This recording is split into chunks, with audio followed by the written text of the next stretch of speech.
Hey everybody, it's William Holland. I got a great guest today. This is our first podcast with Bigger Picture Live podcast. Super excited. I'll go ahead and let John introduce himself. Yeah, thanks for having me. My name is John Moten. I work in debt and structured finance at CBRE as a commercial mortgage broker. And we also do a lot of Freddie Mac and Fannie Mae work as well. So do a lot of work in the debt space, loan production, and that's kind of, where I'm at right now. That's awesome, man. Well, hey, we got a few icebreakers to start it off, a few fun ones. So if you could have any superpower, what would that be and why? Yeah, so I'm a firm believer in, like the most valuable thing we have is time. So I put teleportation just so that I could be wherever I want, whenever I want, and not have to pay for flights or, with these gas prices, deal with all of that stuff. So teleportation would definitely be the one that I would go after. That's awesome, man. Yeah, I'm a big Harry Potter fan, so I'm right there with you on teleportation. Right. Question number 2. So if money was no object, what would your dream job be? Honestly, I like my current job a lot. I would say if money's no object, and this isn't exactly from the questions, but I would say something that allows me to, compete really. I think I'm a very competitive person. A lot of that being able to compete comes from what you put into preparation, and really obviously hard work and all of the key buzzwords. But I would say anything that allows me to compete, and obviously it would have to be something that I'm truly passionate about. Real estate has been a passion of mine for a pretty long time. You talk about my family. My dad has a finance background. My mom, is an accountant by training and does residential real estate. We moved across the country, several times growing up. So I've seen a lot of different cities, neighborhoods, local economies. So it kind of was always there, my interest in real estate. That's awesome, man. Yeah, same. My mom's a realtor and a broker for residential property, so kind of got that with you. So what is some of the best advice that you've ever been given? Obviously, I think it's important to seek counsel and wisdom from other people. So I'd love to hear your take on that. So this is very hard to answer because I've, had the privilege of having great mentors. And actually one of the first things that I would say is find a good mentor. If you have goals or you have aspirations, find someone who's been there before.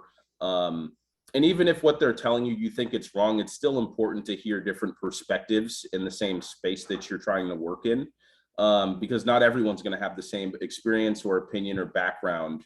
So I would say just find people that do what you were trying to do. Maybe they're super successful.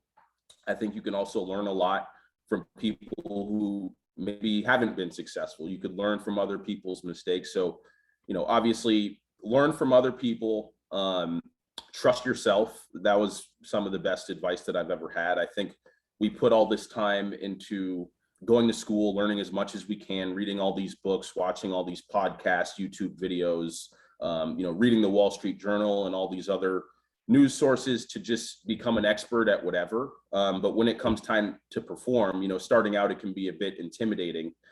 So I would say trust yourself, trust your preparation, trust, everything that you've learned up until the point where it's time to perform.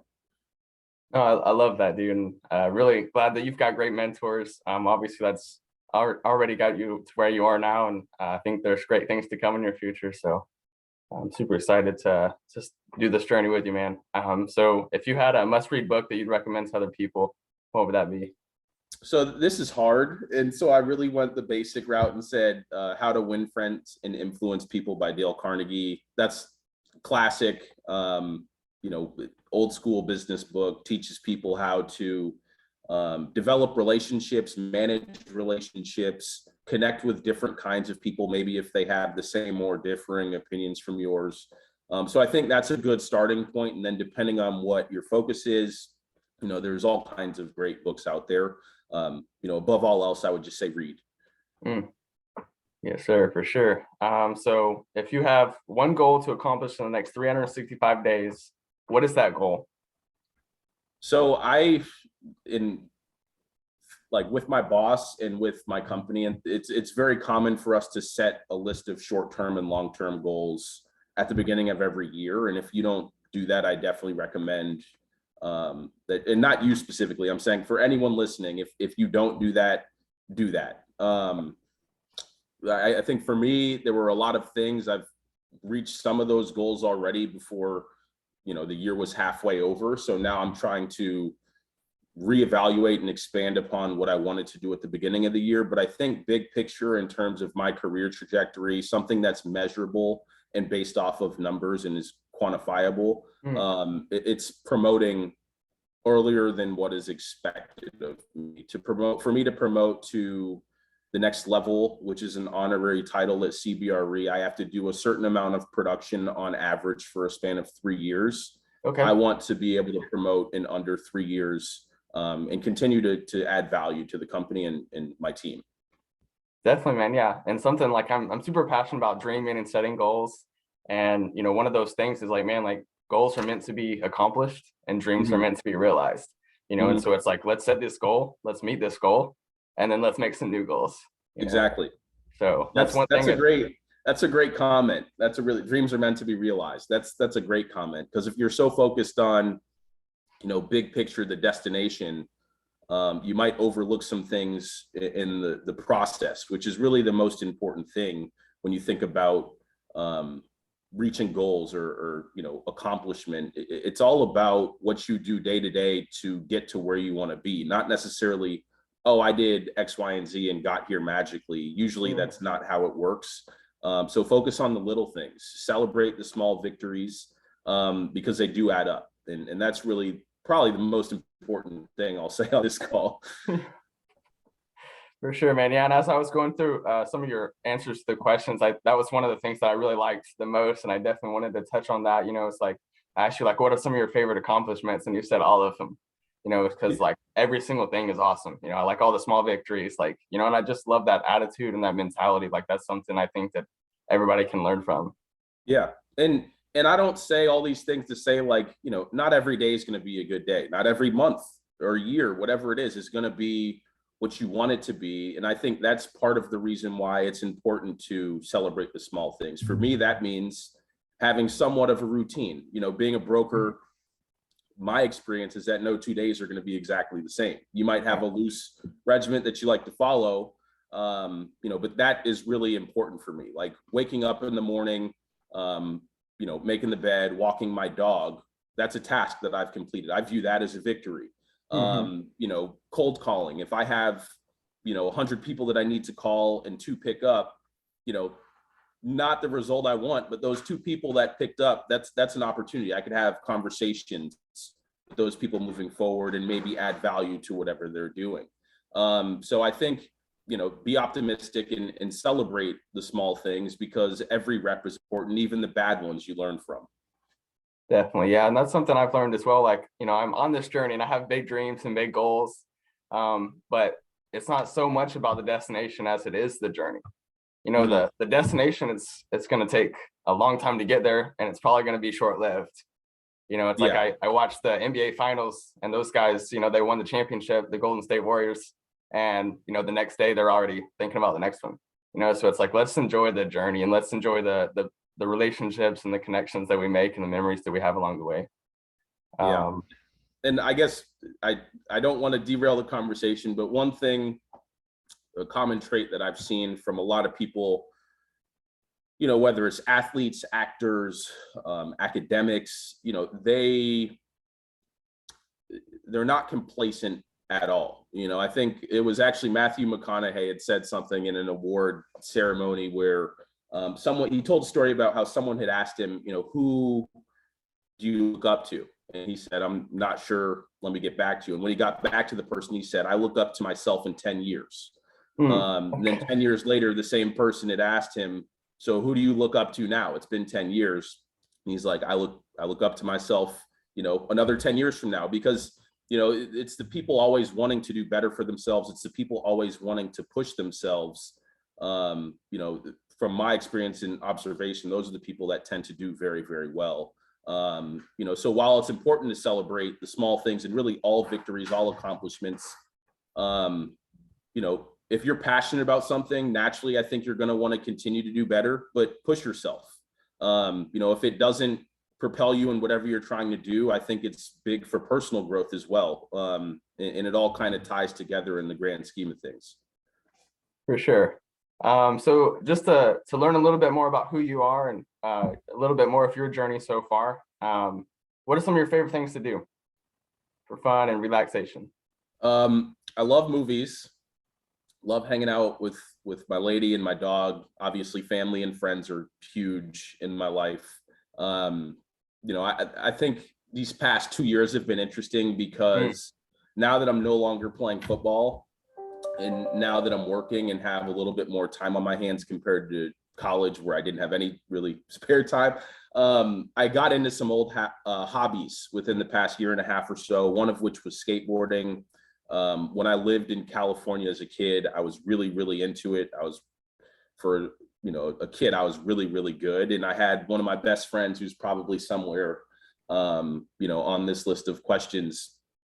I would sleep over his house all the time on the weekends. We would play Rock Band and watch Sweet Life of Zach and Cody. And then we'd wake up on Saturday mornings and just go out and skate at like 7 a.m. and stay out until it got dark.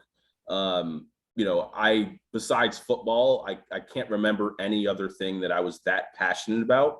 And it was great just to get back into it, even though I'm probably 4 or 5 times what I weighed and a lot bigger. So, it wasn't like riding a bike.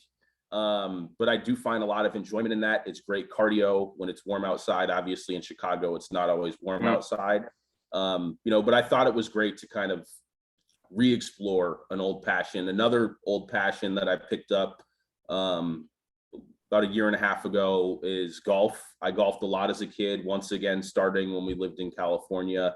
As football picked up and, my coaches and parents didn't want me to get injured with skateboarding and doing other things outside of my main sports, I ended up giving up golf. We also ended up moving to where I wouldn't be able to play, to a place where I wouldn't have been able to play year round. And I outgrew my club. So I kind of just gave it up for about 15 years and then got back into it. Last year for my birthday, I asked for, some money to help me buy some new clubs. And my parents were generous. So I got some used clubs. I've since kind of modified parts of my bag, and it's been a great experience. I'm not a good golfer by any stretch of the imagination, but it's nice to be outside. It's nice to spend time with friends, and bond over something that we're all interested in. Right. Yeah. So I know you're a state champion in track. Is that correct? Yeah, I was a state champion in track. What event did you run? So I was a short distance guy, and because I knew I was going to be playing D1 football, I told my track coach, like, hey, I'm all for helping the team win, but I'm a football player. I'm not running more than 200 meters. And he was not very receptive to that, but somehow, some way, I was able to get out of all of the 4x4 relays and the 400. Only 400s I ran were in practice, and I will admit that I was not really pushing myself in that because I didn't want to run that event. But I won state my junior year in the 100 meter, and I believe we won in the 4x1 and 4x2. And then my senior year, I won the 100, got like silver or bronze in the 200, and then got gold in the 4x1 and 4x2. So what's your all-time best in the 100? Oh, it was 10.58. Okay. Dang. Got a speedy guy over here. that was back in the day. I can't. Yeah. I'd pull a hamstring after 20 meters today. I promise. Hey, shoot. All right, man. So you said you played college football. Let's dive into that a little bit more. What position? I played running back. I was a running back most of my football career, even in youth football. I loved it. It was awesome. I was always pretty fast. I wouldn't say I was necessarily like a bulldozing type of running back. I was more of a speed guy. Okay. Shifty? I wouldn't even say shifty. I was really a one cut and go. Like I was, okay. I think just get to the point, get to the end zone type of running back. And I loved it. Football was always a passion of mine because I got to bond with people that I went to school with, or, for me, football was huge because, I moved around a good amount with my family growing up. So like my first friends at any new school that I went to were always my teammates, because we would start football in August, usually start school at the end of August or September. So I always knew people going into new academic environments, which helped me socially transition into new places, and also learn more about those places, being able to connect, with people to learn more about different areas, different cultures, different, neighborhoods was huge for me. And I think I do bring that to my perspective on wanting to get into real estate. But yeah, I just derailed myself. What was the original question? Yeah, I just wanted to hear about your experience in college football. So college football, it was some of the most challenging experiences that I've ever gone through, in a good way, though. I think it taught me a lot about myself. It made me grow up. It made me, I just learned a lot. And really for me, it wasn't even like the workouts, which were extremely hard. It was the mental aspect of the game. A lot of people think, and even I thought this as a high school kid getting recruited, he's going to Alabama, he must not be that smart and only good at football. It's like, no, some of these football players at, not necessarily Alabama, but like a school that's not Northwestern, top 10, excuse me. Some of these football players are brilliant. And, I think even if it is a situation where someone doesn't have good grades, I bet you they know some football, which for me, the biggest transition was mentally. And one thing my sister, my oldest sister, she played, excuse me, got a cold, but she played D1 basketball at Navy. She had said, I'm going to give you this advice and I'm going to give it to you once. And she had told me, these coaches are not your friends. Their job is to coach you. Their job is to win. If you're doing anything to get in the way of that, you're not doing your job and you're not adding value. And if you don't add value, you don't play. That really, and she told me that when I was like 13 or 14, when she was, finishing up her basketball career. And, I thought that was very important for me to hear at such a young age, because even though I thought it was cool, like during the recruiting process, they make you feel super special.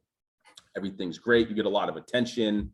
Some people like that. Some people don't. I loved it. I felt like a celebrity, or not a hometown hero, because we had moved to St. Louis the year Ezekiel Elliott graduated from my high school. So I was like essentially his replacement on the football team. Oh, wow. Those are big shoes to fill. Big shoes to fill. But, there were a lot of eyes on me in filling that position as the new kid coming from Connecticut, who plays football in Connecticut. That was really the mentality that a lot of people had. And then we started balling and having a good time playing football, doing high school stuff, going to parties. I felt awesome. And then when the recruiting clock started, things got even better. But I will say there was certainly a huge added stress in terms of getting recruited, because you have to see through some of the BS that these coaches will feed you. And I think it's probably even worse now from a recruiting standpoint with the NIL stuff, and it's very interesting. But long story short, I don't want to spend the whole call talking about football. I had a great experience. It taught me a lot. I've met some of the brightest people through football, and obviously Northwestern, but the football program specifically, they do things the right way. They have integrity. The coaching staff, they all work their tails off just to give us a chance to win. They spend time away from their families, put in extra hours in the film room, etc., to make sure that we can have a special experience. The academic advisors work tirelessly to make sure we're on top of picking classes and making sure that we're on top of our grades. I know at other schools, they're more lenient with that. Not at Northwestern. We were expected to sit and participate in every single class that we were in. And, I think if having that as the expectation, I think really sets us apart from other places. And, when I think of, Northwestern, it's a nerd school. I mean, yeah, it is, but I played in the Big Ten championship, competed with the top football teams in the Big Ten, and in the country at the time. So, competing at a high level in the classroom, competing at a high level on the football field, it taught me a lot about myself. And I think it made me a stronger person, being able to go through adversity, being able to keep a level head, not get too excited, but not get too down if you make a mistake. I think that's very important. Definitely. No, I love that. And so I study mechanical engineering at Texas A&M. We're a top 10 mechanical engineering school in the nation. And I mean, that was by far the hardest thing I've ever done in my life. And every single day, like, I just felt like I was getting absolutely crushed. That's not easy. I had a good group of guys around me. And by the end of it, man, I graduated, I got my degree, and I left just feeling like, man, like, I can do a lot of stuff. Like, right. That's really what I'm saying. That's really what I'm saying. And I look at, and I don't want to like, I know that there are a lot of people in our business who had a regular college experience, had a great time. That's great for them. They probably worked their tail off in the classroom as well. But, I did all of those things and, played a competitive sport. I had teammates who were actually mechanical engineers, which doesn't make any sense to me. No. They had no free time. But, going through that and seeing other people around me go through that, it's like, no, like, I look like what I look like on paper, but when it comes to getting what I want and working my tail off to get it, I don't think there's anyone who's going to beat me, because I won't let them. It's really that kind of mentality, having, setting goals that are tangible and doing everything in your power to reach them, and not cheat yourself. I think that's one of the biggest things that I took away from my experience as a football player, was just that be a dog mentality. Go get what you want, work your tail off, and don't let anyone, I mean, people could say whatever they want, but don't let other people get in your head in a way that affects your production, or in a way that affects, you reaching your own personal goals, because that's really none of their business at the end of the day.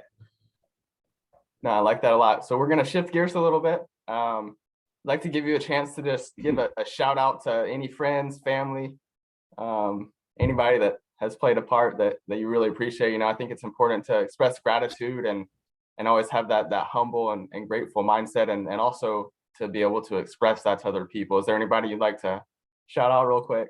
Yeah, I would have to shout out my lady, Raven. She does everything for me in the best, to the best of her abilities. She's an amazing person. She works her tail off.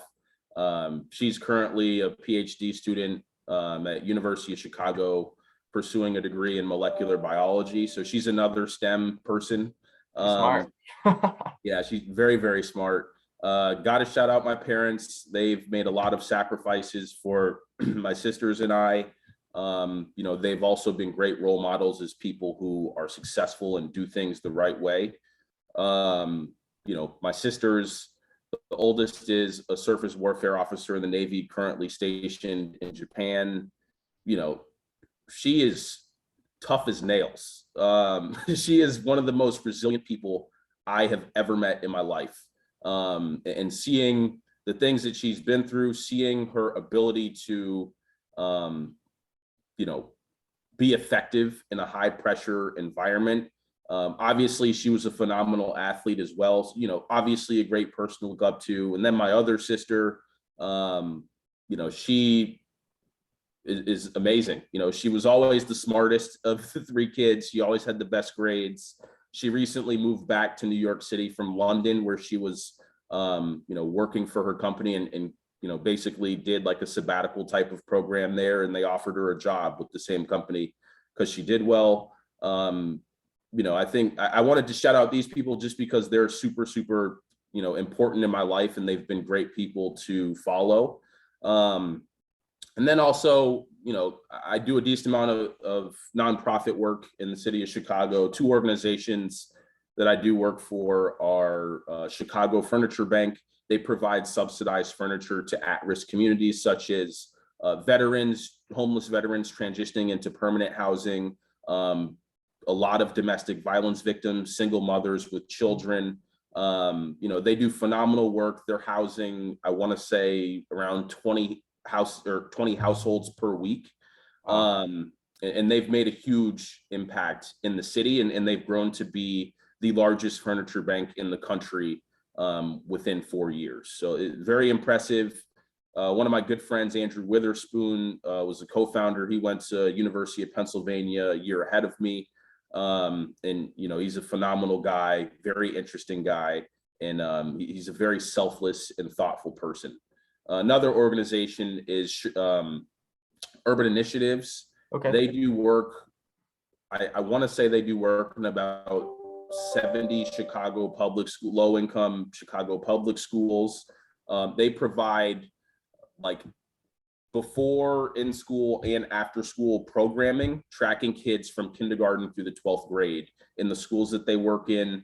At a young age, it's more of like a recess sports type of program where kids are, and there's different programs, but kids are like put into leadership roles socially and academically, and they're held accountable and are able to hold their classmates accountable. And I think this is important because when there's a lack of community resources or youth sports or things like that, how are you going to condition kids to be able to interact with each other people, be leaders?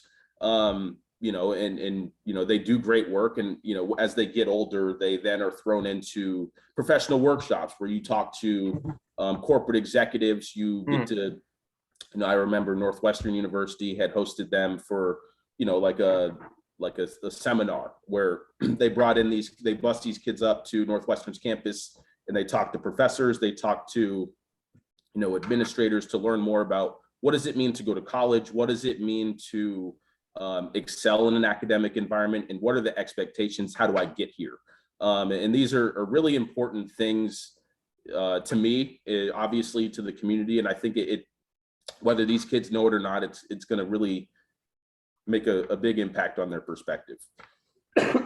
Yeah, I love that so much, man. Those are, I'm definitely, I care a lot about the homeless community, and I get to do some work here in Dallas with that. And in college, I got to mentor a lot of the youth and younger kids and stuff. And I think it's just so important to give back because, as much as we can. Absolutely. So just got a few more questions before we wrap this up. Really enjoyed getting to visit with you so far. So are you a person of faith? And how does that influence your life if you are? Yeah, so I grew up going to church. My parents grew up going to church. My whole family grew up in the church. By no stretch of the imagination am I a Bible scholar, but I am a faithful person. I do certainly believe in a higher power. At this point right now, I think it's hard to say exactly how it impacts my day-to-day and the way I go about things. And the reason for that is because I think I rely more on not necessarily religious practices, but the way I was brought up. Watching my parents interact with each other and interact with my other family members, I think shaped my perspective more than anything. And I think religion was a part of that experience, but I don't think it was the foundation of that experience. Not in a bad way at all. I just, I think I just personally rely more on my life experience than religious practices. But I'm not saying that to say anything about religion. I'm just saying that's my experience. For sure, yeah. And so I'm a Christian, and I believe like in God, Jesus, and the Holy Spirit. And as I grow up, and I do go to church, and that is a big part of my life, and the whole purpose of that is to understand God's love and to be able to share that love with other people. So I think that while I do go to church and I read my Bible and stuff like that, I do that out of love, and it's not a necessity or something I have to do. So I appreciate that. So we just got a couple more questions. What is it that you want people to know about you and why? I think you touched on that a little bit. Yeah. Let me just read what I said, just so I don't.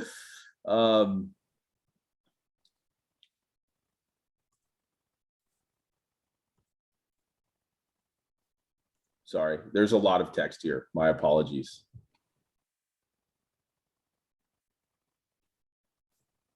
For whatever reason, I'm not seeing it, but some things that I would want people to know about me are that I am very ambitious.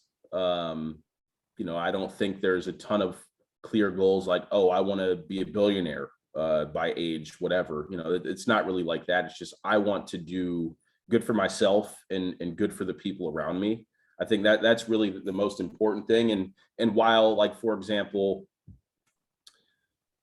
I'm the type of person, for better or for worse, like if I have someone close to me that's going through something, this isn't always a great thing at all, but I will try to provide a solution, not because I'm an expert at anything, but because I don't like to see people around me going through hard times. And I'll do anything in my power to help them through that. So any feedback or critiques that I give people that I'm close to, it's coming from a place of love and honesty. I won't sugarcoat stuff. I won't bullshit anyone close to me. I just want to make sure that everyone around me is good. And then from there, we can continue to help other people, that are like-minded or have similar interests or part of the same community. That's really a key thing for me. I'm not sure if that's what I had typed, but that's really big for me. For sure, yeah, and kind of my vision for these podcasts, it's called Bigger Picture Live Podcast. So I really would like to build a network of people, so it's like I want to know your goals. I want to know like the things that you want to do. Like another question I didn't ask you, but I am about to ask you. I want to know like who's somebody that you want to connect with. Like I want this to be a community like where we're in this together. We're constantly, motivating each other. We're constantly inspiring each other. We're constantly staying inspired, and we're helping each other like help our, reach our dreams and goals. That's something I'm really passionate about. So who is somebody that you'd like to connect with? So a broker's answer is I want to connect with buyers and operators. I want to connect with people who own so that I can do deals for them. But me as a person would say in a professional context, I want to connect with, everyone, because the more I'm able to learn in my day-to-day and doing work and having experience in the industry, the more value I can add to the people that I work with. So I'm not opposed to connecting with investment sales broker because they'll have key information about where rents are at or cap rates or whatever it may be. I'm not opposed to talking to real estate attorneys. One day I want to be able to invest and operate on my own, whether it's something I do on the side or full time. I run my own shop. I want to connect with everyone because the way I see the real estate industry, for the most part, it's all connected, whether it's property management, investment sales, loan production, even on the residential side, like really everyone. I just want to learn.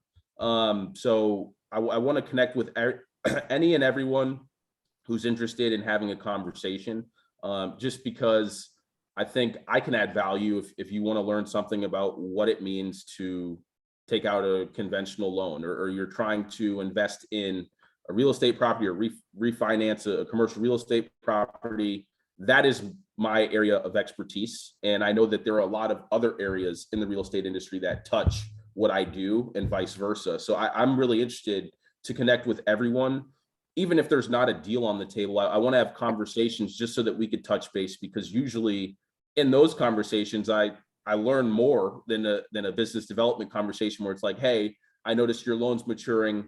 Let's just get on the line and talk about how I could do a deal for you. I think there's definitely a time and place for a transactional approach, and I have had success with that. But I'm in this for the long haul. I'm in the process of setting up a strong foundation for the rest of my career, and that's where focus is. Let's go. So it's like I'm not in the business of burning bridges. I'm not in the business of closing people off, because there are a ton of people who are ambitious like I am. And I think two minds is better than one. So I think moving forward, I plan to meet with a lot of people. I plan to have lunches, coffees, phone calls, whatever, just to learn and see. Like right now, for example, one thing that I've done over the past 2 weeks is connect with almost everyone that I've had like a meaningful conversation with, or have actually discussed a deal opportunity with, just to see where their head's at, not to try and fish business out of them, which of course that's part of it. But I want to know, okay, in this environment with high interest rates, low cap rates, you know, what is your strategy, and has it changed since the last time we spoke? And I know you might not be looking for a deal right now. Maybe things are put on pause, but I'm curious to hear, you know, your perspective and what's going on your end, how you're managing the situation. Are you diversifying? Are you exploring into new asset classes, asset types?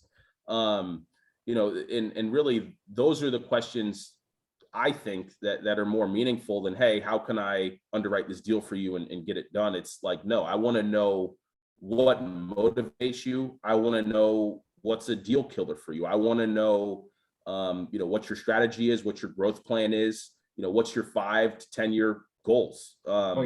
That's really what I'm after. It's not a one-off transaction. I'm after relationships. I'm after, you know, 15, 20 years from now, still doing deals with people that I knew when I was 24.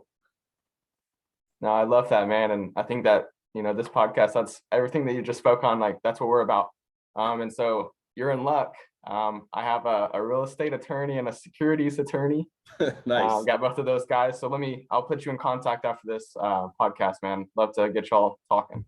That'd be awesome. Thank you. One more question. Do you have anything good to say about me? Yeah, I can tell that. And I've learned on this call, you know, you were a mechanical engineer. Clearly, you have a strong work ethic. Clearly, you can learn in a high intensity, fast paced, stressful environment. And realistically, you know, that's, you know, a lot of the people that I've seen have success across different facets within the real estate industry, you know, have those characteristics or exemplify that. So I think, you know, we are going to mature in the industry, I mean, together, you know, alongside each other. I think you are the type of person that I would want to surround myself with, because even though we don't know each other well at all, you know, it's clear that the ambition's there. It's clear that the hunger's there. And that's really what I'm trying to do on my end as well. So kudos to you. I look forward to seeing the continued success, and I look forward to seeing the growth of your operation. For sure, man. Yeah, I appreciate that. So last question, how can the people connect with you? Oh, I mean, I'm on LinkedIn, John Moten IV, JOHN MOTEN IV, the fourth, on LinkedIn. If you take out all the spaces with my first, last name, and suffix, that's my Instagram. I have Facebook as well, but I'm not really on there. Yeah, that's kind of my social presence on the internet. I mean, if you have any people that want to grab coffee or lunch or meet in the city, I'm in Chicago. Happy to connect with anyone who's in the real estate space, looking to learn more about what we do at CBRE or what is going on in the debt markets. You know, happy to have conversations. For sure, man. Well, hey, thank you so much for joining us today. I'll drop that link to both of your social media accounts in the description. Just really appreciate it, man. No worries. No worries. Anytime. And thanks for having me. Yes, sir. Hey, let's change the world together. Absolutely. Absolutely. Have a good one. Hey, you too. Thanks, man. Bye.